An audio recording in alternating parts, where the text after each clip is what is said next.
Assalamualaikum warahmatullahi wabarakatuh. Alhamdulillah wa syukrulillah la hawla wa la quwata illa billah. Asyhadu an la ilaha illallah wahdahu la syarikalah wa asyhadu anna Muhammadan abduhu wa rasuluh. Amma ba'du.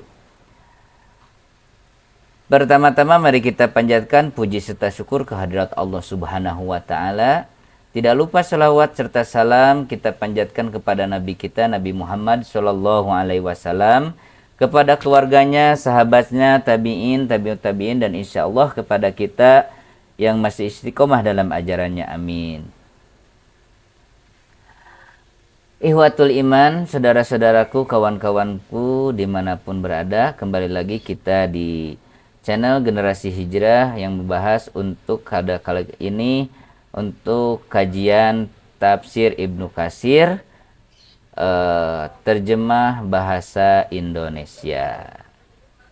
Baik, sebelum kita lanjut ke pembahasan selanjutnya, jangan lupa untuk saudara-saudaraku semuanya, sahabat-sahabatku, ihwatul iman dimanapun berada, mohon untuk bantuannya dukung channel ini dengan subscribe, like, komen, dan ditonton kajian-kajian sebelumnya, dan terus mengikuti kajian-kajian di channel Generasi Hijrah ini. Mudah-mudahan untuk yang mendukung channel ini dimudahkan segala urusannya, mendapatkan rezeki yang berlimpah, mendapatkan rezeki yang berkah, kemudian disehatkan selalu, mendapatkan keturunan yang soleh-solehah, dan mendekatkan jodohnya. Amin amin ya robbal alamin.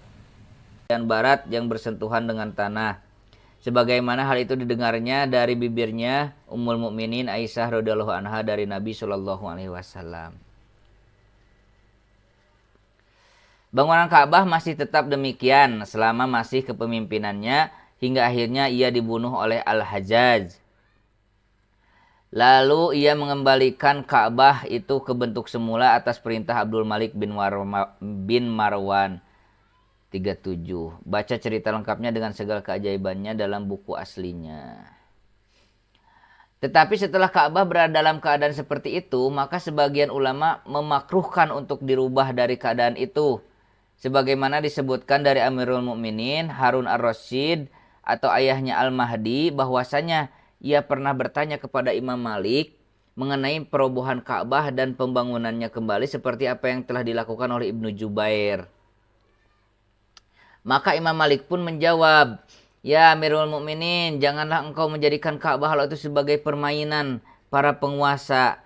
Tidak seorang pun yang bermaksud merobohkannya, melainkan dia pasti merobohkannya." Akhirnya Harun ar-Rasyid tidak melakukan hal tersebut. Hal itu dinukil oleh Iyad dan An-Nawawi, dan wallahu alam. Ka'bah itu masih terus seperti itu hingga akhir zaman, hingga dirusak oleh Jusuwakatain dari Habsah, Ethiopia. Sebagaimana hal itu telah ditegaskan dalam kitab Sahih Bukhari dan Muslim dari Abu Hurairah radhiyallahu anhu bahwa Rasulullah bersabda, "Yukharribul Ka'bata du suwaikotain minal Habasyah." Ka'bah itu akan dihancurkan oleh Zus Suwaikotain dari Habsah atau Ethiopia. Hadis riwayat Bukhari dan Muslim. Nah, nanti tanda kiamat itu ya, dihancurkannya Ka'bah dari Habsah, dari Ethiopia. Di mana Ethiopia? Dari Ibnu Abbas, Nabi Shallallahu alaihi wasallam bersabda, "Ka'anni bihi uswada abhajayal yakla'uha hajaron." Artinya seolah-olah aku mengenalnya seperti orang berkulit hitam dan berkaki pengkor yang melepas batu Ka'bah satu persatu. Nah, itu nanti yang akan menghancurkan Ka'bahnya. Hadis riwayat Bukhari. Jadi kata Rasul, seolah-olah aku mengenalnya seperti orang berkulit hitam dan berkaki pengkor yang melepas batu Ka'bah satu persatu. Pengkor itu gimana ya? Cacat gitu ya. Imam Ahmad bin Hanbal meriwayatkan dalam Musnad dari Abdullah bin Amr bin As radhiyallahu anhu katanya, aku pernah mendengar Rasulullah SAW bersabda, artinya, langsung ya artinya saja. Ka'bah akan dirusak oleh juz suwaikotain dari Habsah Ethiopia, dicopotinya perhiasan Ka'bah dan dilepas kiswahnya, penutupnya, seolah-olah aku menyaksikan juz suwaikotain itu seorang berbadan kecil, botak, lagi berkaki pengkor. Ia menghantam Ka'bah dengan sekop dan linggisnya. Hadis riwayat Imam Ahmad. Hal ini terjadi wallahu alam. Setelah Ya'juj dan Ma'juj keluar, berdasarkan riwayat dalam kitab Sahih Bukhari dari Abu Sa'id Al-Khudri radhiyallahu anhu, ia menceritakan Rasulullah SAW bersabda, artinya, sesungguhnya Baitullah ini tetap akan dijadikan tempat menunaikan ibadah haji dan umroh setelah keluarnya Ya'juj dan Ma'juj. Hadis riwayat Bukhari. Firman Allah Subhanahu wa taala yang menceritakan doa Ibrahim dan Ismail alaihissalam pada surat Al-Baqarah ya, Rabbana waj'alna muslimaina laka wa min dzurriyyati ummati muslimatan laka wa arina manasikana wa tub alaina innaka antat tawwabur rahim. Yang artinya, ya Rabb kami, jadikanlah kami berdua orang yang tunduk patuh kepadamu, dan jadikanlah di antara anak cucu kami umat yang tunduk patuh kepadamu, dan tunjukkanlah kepada kami cara-cara dan tempat-tempat ibadah haji kami, serta terimalah taubat kami, sesungguhnya engkaulah yang maha menerima taubat lagi maha penyayang. Ibnu Jarir mengemukakan maksud mereka berdua adalah, ya Allah, jadikanlah kami orang yang patuh kepada perintahmu, tunduk mentaatimu, serta tidak menyekutukanmu dengan seorang pun di dalam ketaatan dan ibadah kami. Dan mengenai firman Allah Ta'ala, waj'alna muslimaina laka, jadikanlah kami berdua orang yang tunduk patuh kepadamu, Ibnu Hatim meriwayatkan dari Abdul Karim yang mengatakan artinya tulus ikhlas karenamu. Wa min dzurriyyatina ummatan muslimatan laka, ya, yang artinya dan jadikanlah di antara anak cucu kami umat yang tunduk patuh kepadamu. Ia mengatakan artinya umat yang tulus ikhlas. Ia juga meriwayatkan dari Ali bin Husain dari Salam bin Abi Muthi mengenai firman-Nya waj'alna muslimain, dan jadikanlah kami berdua orang-orang yang tunduk patuh. Ia mengatakan keduanya telah menjadi hamba yang tunduk patuh, tetapi dalam hal itu mereka meminta keteguhan. Jadi penguat ya, taukid. Mengenai firman-Nya wa min dzurriyyatina ummatan muslimatan laka, yang artinya dan jadikanlah di antara anak cucu kami umat yang tunduk patuh kepadamu, As-Sudi mengatakan yang mereka maksudkan adalah bangsa Arab. Sedangkan Ibnu Jarir mengemukakan yang benar, mereka itu mencakup bangsa Arab dan selain mereka karena Bani Israel juga termasuk keturunan Ibrahim, sebagaimana yang telah Allah Ta'ala firmankan. Wa min qaumi Musa ummatu yahduna bil haqqi wa bihi ya'dilun. Dan di antara kaum Musa itu terdapat satu umat yang memberi petunjuk kepada manusia dengan hak, dan dengan yang hak itu mereka menjalankan keadilan. Quran Surat Al-A'raf 159.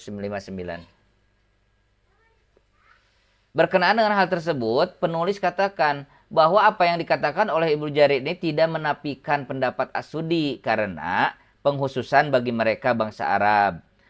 Di dalam doa Ibrahim dan Ismail itu tidak menafikan bagi orang-orang selain bangsa Arab. Oleh karenanya, selain itu Nabi Ibrahim berdoa, Rabbana wab'as fihim rasulam minhum yatlu alaihim ayatika wa yu'allimuhumul kitab wal hikmata wa yujakkihim.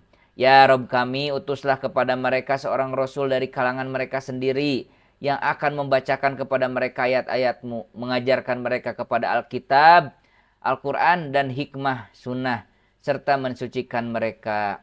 Dan yang dimaksud dalam ayat tersebut adalah Muhammad SAW yang telah diutus kepada mereka sebagaimana Allah Ta'ala berfirman.